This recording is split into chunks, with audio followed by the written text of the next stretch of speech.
everyone. This is Muskan Valwani, an educationist, author, blogger, and founder of EduCreate, where talent meets excellence. We were discussing about parts of speech. Today's topic is verb. That is our third part of speech, and we can call it as the backbone or battery of parts of speech. Verb से हम लोग क्या समझते हैं that verb is an action word. The things we are doing in our day-to-day life, that is what the verb. जो भी चीजें हम कर रहे हैं, the actions we are performing, that is verb. आज तक हम लोग सिर्फ verb को इतना ही समझ पाए हैं. अगर मैं definition पर जाती हूँ तो a verb is a word that expresses an action, occurrence or state of being. Like whatever the things we are doing, कोई भी चीज या occur हो रही है, that state of being या actions we are performing, that is what verb. Jumping, dancing, like I am explaining you, I am teaching, and you are learning, you are studying, whatsoever the actions we are performing, that is what the verb. See, verb सिर्फ यहीं तक complete नहीं होता है, right? There are 12 types of verb. 12 types. So let's start. So first is transitive, intransitive, action verbs, finite, non-finite, linking, auxiliary, stative, regular, phrasal, modal, and combined verbs. There are 12 types of verbs. So I'm going to start with the first one, that is transitive and intransitive. So what is transitive? I'm taking a brief because 12 types of verb explain करने हैं, so I can't go for the very explanation part. Only in short I'm telling you. See, what is transitive? Transitive, that is it is used with a direct object. See, transitive और intransitive क्या है? दोनों एक दूसरे के opposite होते हैं. Transitive में like अगर मैं example लेती हूँ कि he wrote a letter. He wrote a letter. So he is our subject. Subject और subject हमारे क्या होते हैं sentence में? That is noun or a pronoun. किसी भी sentence में noun या pronoun जो होता है, that is our subject, right? अब जो हमारा subject है, he wrote a letter. So he is our subject. Wrote, that means action is performing. Action has been performed. So wrote is transitive verb, and a letter, that means here is a direct object. ऐसे sentence जिसमें direct object होते हैं, that is what the transitive verb. See, he wrote a letter. अगर मैं बोलूं he wrote, उसने लिखा था, क्या लिखा था? ऑब्जेक्ट तो है ही नहीं.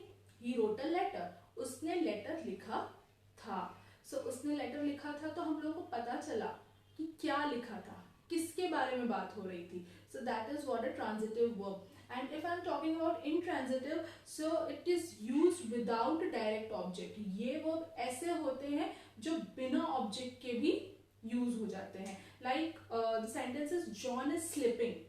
John is sleeping. John सो रहा है. यहाँ पर हमको किसी object की जरूरत नहीं है.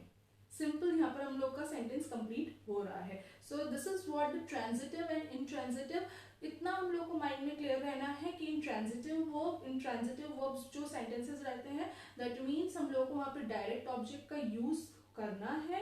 एंड मतलब करना क्या है, उसमें डायरेक्ट ऑब्जेक्ट यूज होता है. And if I am talking about intransitive, that means वहां पर डायरेक्ट ऑब्जेक्ट नहीं होता है. वहां पर हम लोग एक सिंपल सेंटेंस, एक वर्ब पर ही हमारा सेंटेंस कंप्लीट हो जाता है. John is sleeping, I am explaining, I am teaching. So this is what the intransitive verbs. Now coming on third, action verb. Action verb means what?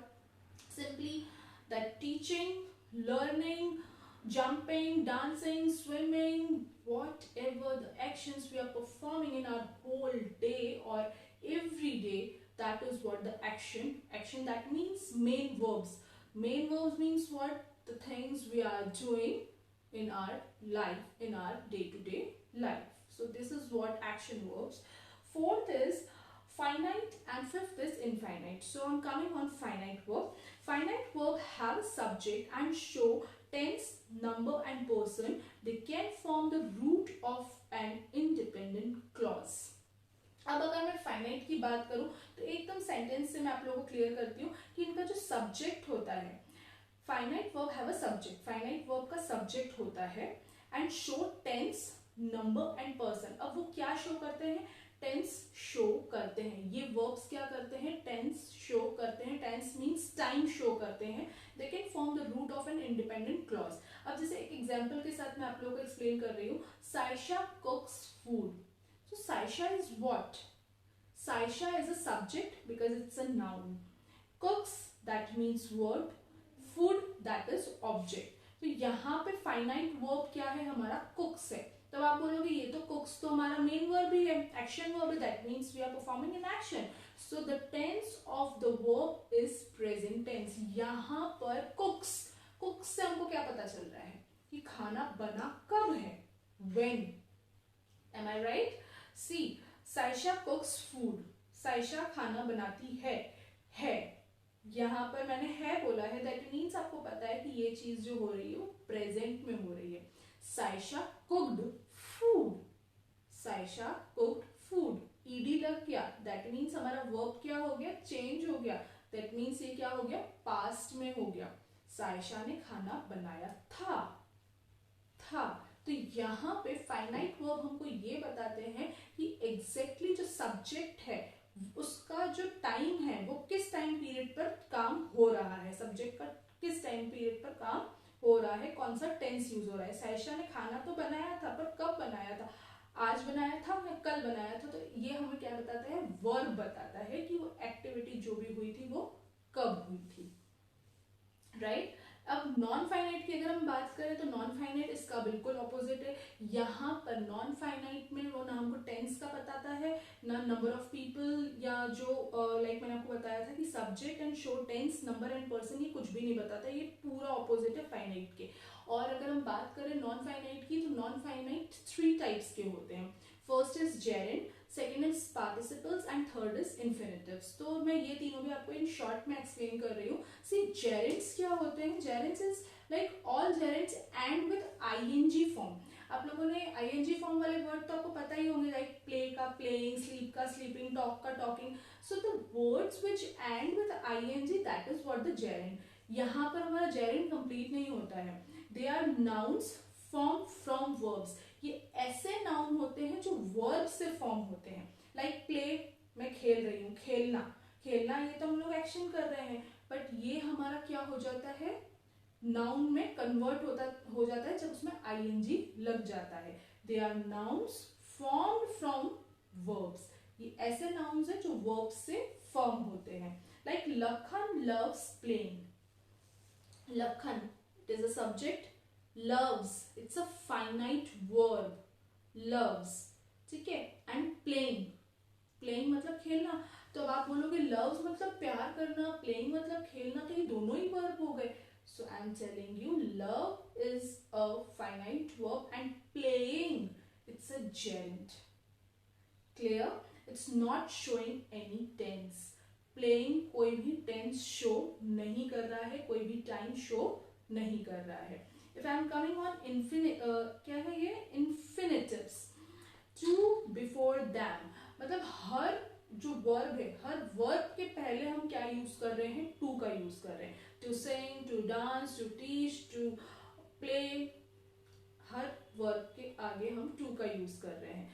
Like for an example, Ayesha hates to dance, Ayesha is a subject, that is noun, hates, hates means finite verb है, and to dance that is infinitive, to dance, hate तो है हमारा finite verb, but to dance क्या है, infinitive which doesn't have subject or a tense। कोई भी tense show कर रहा है क्या, to dance कुछ tense show कर रहा है, नहीं। so this is our infinitive। to किसी भी verb के आगे लग जाए, that means that particular word is known as infinitive। now coming on participles, participles दो टाइप के होते हैं, first is present participle and second is past participles. Now both serves as adjective. अब ये जो दोनों हैं, past participle and present participle, ये दोनों एज ए एडजेक्टिव सर्व होते हैं। एडजेक्टिव तो सर्व होते हैं, but this I will explain you in detail when I will take forms of verb, वहां पर इनका बहुत काम होता है। बस अभी हमको ये समझना है कि present participle and past participle होता है, जो हम लोगों को यहाँ पर हम लोग टेंस शो करते हैं कि ये चीज, ये एक्टिविटी कब हो रही है। Now coming on fifth, that is linking verbs. अब लिंकिंग वर्ब क्या है, it simply means the verb link the subject to the sentence complement. अब देखो सेंटेंस कॉम्प्लीमेंट क्या होता है, नाउन, प्रोनाउन, एडजेक्टिव, एडवर्ब, कुछ भी हो सकता है. अब इन वर्ब का क्या काम होता है यहाँ पे, जो सब्जेक्ट है उसको सब्जेक्ट कॉम्प्लीमेंट से लिंक करना that means to connect. For an example, she is happy. So she is happy, she is pronoun, that means subject is happy. Happy कौन है, she.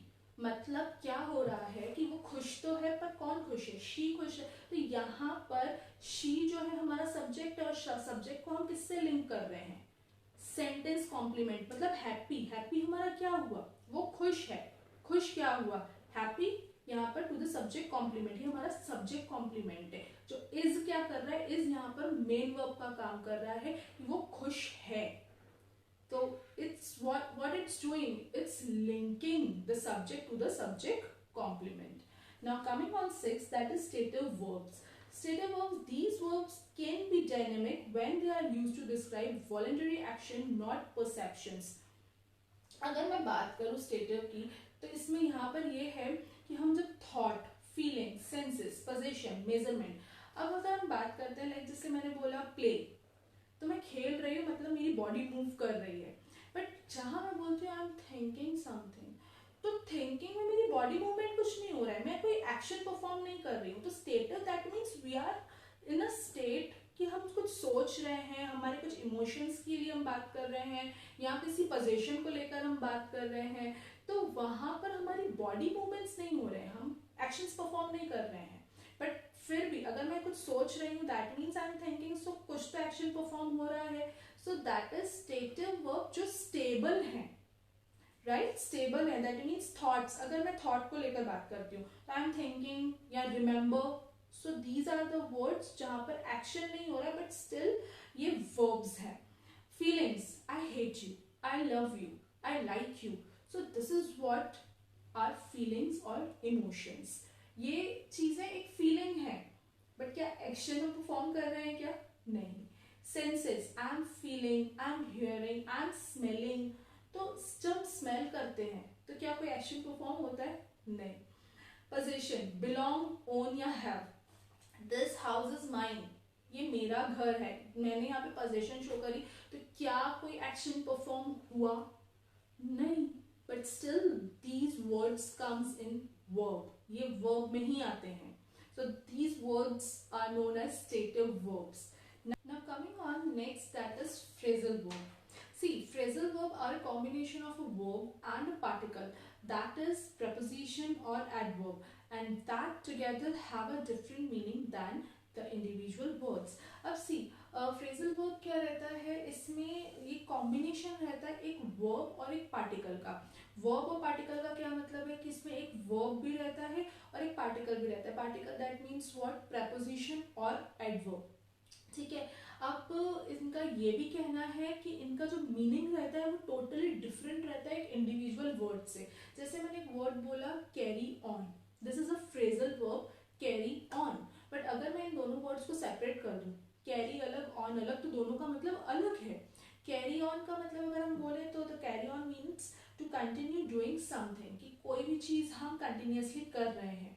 Carry on, carry on, ये सुना है हम लोगों ने.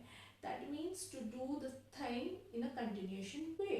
बट कहीं अगर मैं कैरी को अलग कर देती हूँ, ऑन को अलग कर देती हूँ, तो कैरी का मतलब क्या होता है, किसी चीज को कैरी करना. ऑन का मतलब क्या होता है, किसी चीज पर, मतलब I am keeping this stick on the table, मैं ये टेबल पर रख रही हूँ. सो दोनों का मीनिंग तो अलग अलग है. कैरी एक वर्ब है, ऑन एक प्रेपोजिशन है. So it is a combination of verb and a preposition, it means a phrasal verb. Getting my point? Now the second is give up.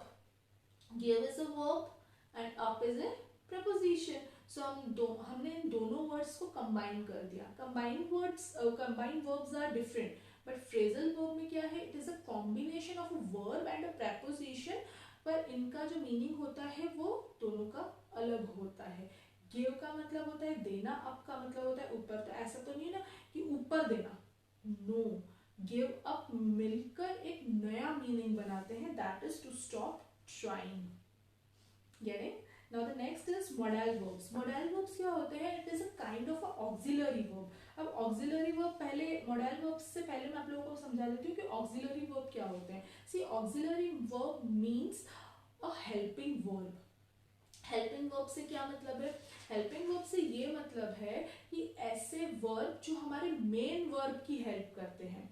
She is talking on the phone, so she is our subject, is talking, वो phone पर बात कर रही है, phone पर बात कर रही है। तो यहाँ पर टॉकिंग क्या है? हमारा मेन वर्ब है, बात कर रही है। बट ये हमको कैसे पता चला कि वो कर रही है? ये भी तो हो सकता है ना कि वो कर रही थी। तो ये है हमारे is, am, are, was, were, will, shall. ये जो वर्ड्स हैं ये हमारे मेन वर्ब की हेल्प करते हैं। So these verbs are known as helping verb और ऑक्सिलरी वर्ब। सो अब हम आते हैं मॉडल वर्ब्स पे। मॉडल वर्ब्स का भी काम यही रहता है, ये एक मॉडल ऑक्सिलरी वर्ब्स ही रहते हैं जो हमारे मेन वर्ब्स की हेल्प करते हैं। बट यहाँ पर अब हम बात करते हैं कि auxiliary verb that shows abilities, possibilities, necessities, permission और सजेशन। अगर मैं मॉडल वर्ब्स की बात करूं तो मॉडल वर्ब्स आपने सुने होंगे can, could, should, would, might, may. These are the word which are known as modal verbs। अब मॉडल वर्ब्स में उनकी खासियत क्या रहती है कि ये वर्ड्स हम तब यूज करते हैं जब कभी किसी नेसेसिटी, किसी ज़रूरत की, परमिशन की, सजेशन की, एबिलिटीज की, पॉसिबिलिटीज की, इन सब चीज़ों की अगर हम जब बात करते हैं तब ये वर्ड्स यूज होते हैं। Like for an example, you should try to loss weight. You should, should मतलब चाहिए, तुम्हें वेट लॉस करना चाहिए। So what we are doing here, we are giving the suggestion और an advice. Now the next is he could speak fluent. वो fluent बोल सकता है। Here we are showing the ability.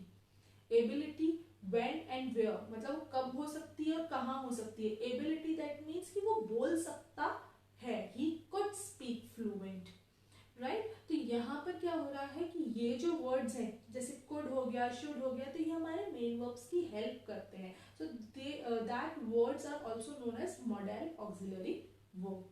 Now the next is regular verbs. Regular verbs means are those that do not modify their stem when they are conjugated. This means that we have to add ed or d to regular verbs to make them past or past participle. See, ये जो verbs रहते हैं ना, ये अपनी stem, जो stem verbs रहते हैं, वर्ड्स रहते हैं, ये अपने आप को मॉडिफाई नहीं करते हैं। अब जैसे कुछ वर्ब्स रहते हैं ना जो एकदम चेंज हो जाते हैं। ईट का अगर हम सेकेंड फॉर्म देखें तो वो एट हो गया, थर्ड फॉर्म देखें तो ईटन हो गया। दैट मीन्स ये वर्ड्स जो रहते हैं ये जब फॉर्म्स चेंज होते हैं तो ये वर्ड्स पूरे चेंज हो जाते हैं। बट ये जो वर्ब्स रहते हैं, कुछ वर्ब्स ही ऐसे होते हैं जो मॉडिफाई नहीं होते हैं। This means that we have to add, हम लोग उसमें क्या ऐड कर देते हैं, ईडी ऐड कर देते हैं या डी ऐड कर देते हैं। जैसे फॉर एन एग्जाम्पल स्टार्ट, तो स्टार्ट एक सिंपल वर्ड है, एक सिंपल वर्ब है, तो उसमें हमने ईडी लगा दिया तो उसका वो पास्ट टेंस में चेंज हो गया, स्टार्टेड। बट अगर जैसे कोई एक वर्ड है मैरी, तो उसमें वाई लग गया, सो वाई को हम रिप्लेस कर देंगे आई ई डी से। तो marry is a simple word, simple verb, वो चेंज हो गया किसमें, पास्ट फॉर्म में। तो मैरी का married. So this is what the regular verb. Now last but not the least, it's combined verbs. Combined verbs are also known as compound verbs. Compound का क्या meaning है, combine का क्या meaning है? That means दो words को हम लोग क्या कर रहे हैं, ज्वाइन कर रहे हैं। See, it can be form from two words combined as one और वर्ड कनेक्टेड बाय हाइफन। अब अगर हम देखते हैं जो कंपाउंड वर्ब्स रहते हैं या कंबाइंड वर्ब्स रहते हैं ना, ये जब साथ में मिलके बनते हैं तब बीच में छोटा सा हाइफन, छोटा सा डैश लगता है। लाइक इनके ना जो कंपाउंड वर्ब्स रहते हैं या कंबाइंड वर्ब्स, अगर मैं कहूँ कंबाइंड वर्ब्स रहते हैं, ये कुछ सेट्स में रहते हैं। लाइक नाउन प्लस वर्ब, एक एग्जांपल दे दिया मैंने, sky dive. Sky is a noun, dive is a verb. Sky dive, इनके बीच में छोटा सा हाइफन रहता है। Water proof, water proof. So this is what the combined verb. अब इनके सेट्स कैसे रहते हैं, like noun plus verb, verb plus noun, verb plus verb, adjective plus verb. So ये कुछ सेट्स में रहते हैं। So this is all about the types of verb and about work. So I hope you all understood this, and if you are having any problem, any doubt, you can mail me at my mail ID which is given below. And in my next video I will tell you about forms of work. Till that, bye bye, take care and have a nice day.